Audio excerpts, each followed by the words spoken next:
With Jill Bella now. Jill, this morning shopping with a naturopath. Talked about gluten-free earlier, and now we're talking about dairy and egg-free. So first things first, Dr. Bev, let's talk about what dairy-free means. So dairy-free products are free of cow milk, cow milk, goat milk, and sheep milk typically. Okay. So usually it's a vegetarian option as well too. Okay, and what are people allergic to when they're allergic to dairy?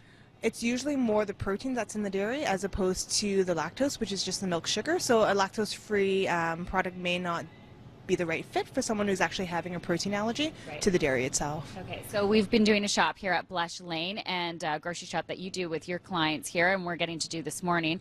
Pulled some alternatives here that are great alternatives for dairy-free. Let's talk about this Earth Balance brand. So the Earth Balance is great because it's a fantastic alternative to butter. You can cook with it, you can bake with it. Wouldn't even notice the difference. Really? It's fantastic, yeah. Okay, so that's a good choice. There are lots of milk alternatives. What are some of your favorites? My favorite is coconut milk and almond milk. There's also soy milk and rice milk as well too. Soy will give you good protein. Rice doesn't do a whole lot. Rice was one of the first ones available on the market, but these days there's so many great options available. Almond milk, this is an almond coconut blend actually. And then in terms of cooking or even baking, if you need something that's more creamier, you can use something like a coconut cream in front. Fantastic. Now, people need to be sure to watch their labels as well because sometimes these options are high in sugar. That's right. So the ones that we pulled off here off the shelf are actually unsweetened. You do have to read the label because they can have just as much sugar as a high sugar pop or a fruit beverage. Yeah. Right. So how many grams are we looking at? Well, these sugar-free, unsweetened ones actually have less than a couple grams. Some of the ones are really high. We're talking like 11 to 16 grams per 1 cup of serving. Okay, fantastic. Some egg. Oh, this is coconut yogurt. This is really hot.